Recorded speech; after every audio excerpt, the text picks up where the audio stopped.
جی صاحب آپ ہم کو یہ بتائیے، لال رومال والے کو آپ نے ایسا کیا کہا وہ کسی کو پکڑتا ہی نہیں ہے ابھی؟ جی حضرت دیکھیے، ایکچوئل وہ جب جو کیفیت ہوئی تھی، کیونکہ وہ بیچارہ جو ہے بھولے بھالے لوگوں کو پکڑتا تھا، اور جو ہے کوئی پیلے کپڑے پہن لیا تو ان کو پکڑ لیا، کوئی لال کپڑے پکڑ لیا تو ان کو پہن لیا، پکڑ لیا ان کو پکڑ لیا، پگڑی کو دیکھا پکڑا، ٹوپی کو دیکھا پکڑا، اور ہر ایک جو ہے یہ سوچتا تھا کہ بھائی ہم اس کا جواب دینا شاید ایک بہت بڑا مسئلہ ہو جائے گا، ٹینشن ہو جائے گی، مسئلے خراب ہوں گے.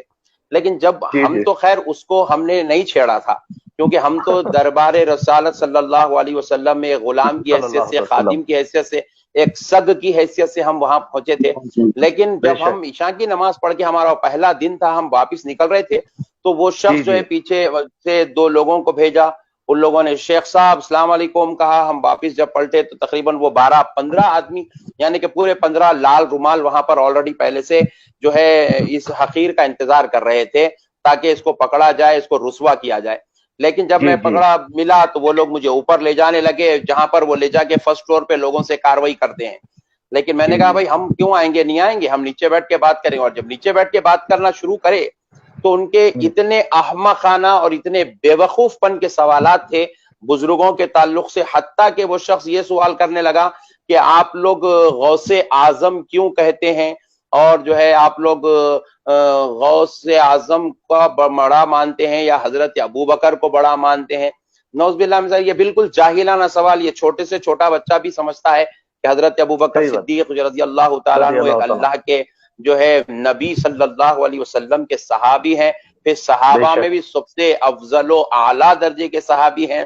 رسول پاک صلی اللہ علیہ وسلم کے جو ہے ساتھ میں آرام فرما رہے ہیں، گنبد خضرا شریف کے نیچے جن کا مزار ہے، اور حضرت غوث پاک سید الاولیاء ہیں، ولی ہیں، اور حضور تاجدار کائنات صلی اللہ علیہ وسلم کے زمانے اقدس کے تقریباً 450 سال بعد دنیا میں تشریف لائے. اس کے باوجود بھی جو یہ جاہلانہ سوال، بس ہمیشہ یہ ولی کو لینا صحابی سے کمپیئر کرنا، صحابی کو لینا نبی سے کمپیئر کرنا. میں حضرت ابو بکر اور رسول اللہ کے بارے، حضرت غوث پاک کے بارے میں جب جواب ہی دے رہا تھا، پیچھے سے ایک متوا پوچھتا ہے کیا حضرت عیسیٰ بڑے ہیں یا غوث پاک بڑے ہیں؟ ارے میاں تو صحابی سے جب تقابل نہیں ہو سکتا تو نبی سے ان کا تقابل کر رہا ہے. تو جب یہ اس قسم کی جاہلانہ باتیں ہوئی تو اس کے بعد ان لوگوں نے وہ خود اتنی، میں تو یہ سمجھتا ہوں کہ یہ میرے آقا کی نالین پاک کا صدقہ ہے، میرے غوث پاک کی نالین کا صدقہ ہے. اللہ تعالیٰ نے اس مقام پہ بلایا اور ان کے ان احمقانہ سوالوں کے ذریعے ان کو رسوا کیا. آخری میں جواب سنتے سنتے دیتے دیتے جو ہے جواب دیتے دیتے اور سنتے سنتے اس کی یہ کیفیت بن گئی کہ اٹھ کے بھاگنے لگا. تو ساجد بھائی کے ملک کے کچھ لوگ تھے، ان لوگوں نے آواز دی کہ دیکھو لال رومال بھاگ رہا ہے، لال رومال بھاگ رہا ہے. تو وہ جو اس کی ذلت ہوئی، شرمندگی ہوئی، اس نے کیا کیا، وہاں پہ پولیس کو بلایا، جمع کیا. اس کے بعد وہ کیا، پھر پولیس اسٹیشن میں ہمارے سے بات ہوئی. تقریباً 2 گھنٹے تک ہماری جو ہے کاؤنسلنگ چلتی رہی، اور کیونکہ میں بھی وہاں پر اپنے چاہنے والے تھے ان کو بھی میں بلایا، پھر بات چیت ہوئی. سارا مسئلہ بعد میں پھر اس کو بلایا گیا تھا، لیکن جب وہ آیا پھر ہمارے اوپر کچھ غیر غلط باتیں کرنے کے لیے، لیکن اس وقت تک کیونکہ مسئلہ حل ہو چکا تھا پولیس اسٹیشن میں، تو پولیس والوں نے اس کو جھڑکیاں دے کر وہاں سے ہکال دی. مطلب وہ ان کی بھی یہ بات معلوم تھی کہ یہ شخص بس یہی کرتا ہے، لوگوں کو پکڑتا ہے، سناتا ہے. لیکن ہم اپنے چینل کے ذریعے سے عوام تک ایک بات میں پہنچانا چاہتا ہوں. دیکھیے یہ جو لال رومال ہو یا پھر یہ کوئی بھی رومال ہو، ان کا وہاں پر کسی کے عقائد میں مداخلت کرنا یہ ان کی نوکری نہیں ہے. یہ سعودی گورنمنٹ نے ان کو عقائد میں کسی کے ذاتی معاملات میں مداخلت کرنے کے لیے جاب نہیں دیا ہے. یہ لوگ وہاں پر ایک معلم کی حیثیت رکھتے ہیں، خادم ہیں.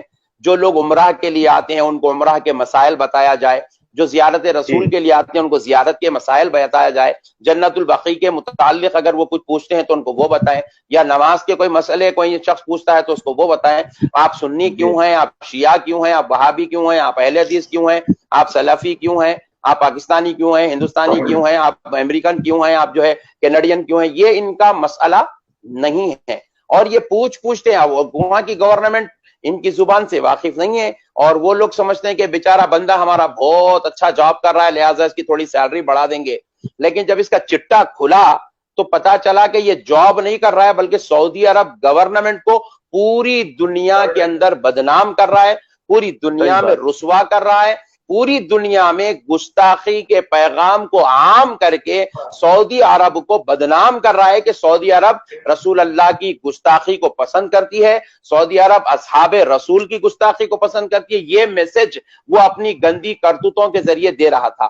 لیکن جب ہم نے یہاں پر بھی جو ہے ملاقات کی، ذی اثر لوگوں سے ملاقات کی، اس کے متعلق لوگوں کو واقف کروایا، جو بھی ذمہ دار لوگ تھے جن کو کروانا تھا ہم نے کروایا، تو اس کے بعد بھی الحمدللہ تعالیٰ میرے آقا کی نالے پاک کا صدقہ یہ ہوا، میرے غوث پاک کی نظر کرم یہ ہوئی، اس کے بعد سے لے کے آج تک وہ بدبخت پھر کوئی اس قسم کی گستاخی بے ادبی نہیں کر سکا، کیونکہ وہ روضہ رسول کے سامنے گنبد خضرا شریف کے قرب میں کھڑے ہو کر میرے آقا کی عظمت پر، عزت پر انگلیاں اٹھاتا تھا۔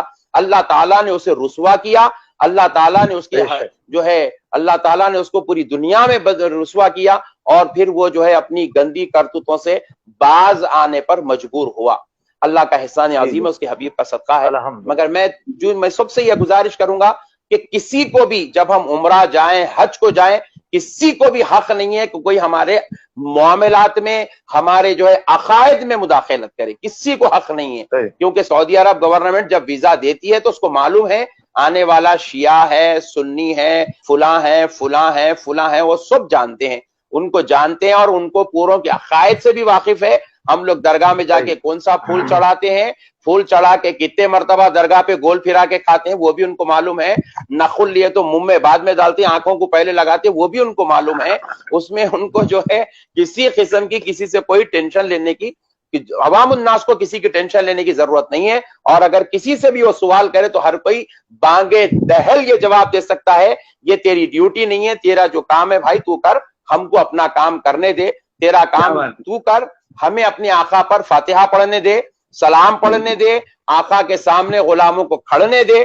ہم اب بڑی مشکل سے آئے ہیں، اور ہمیں جو ہے آقا صلی اللہ علیہ وسلم نے اپنی نظر کرم سے شہر مدینہ میں بلایا ہے۔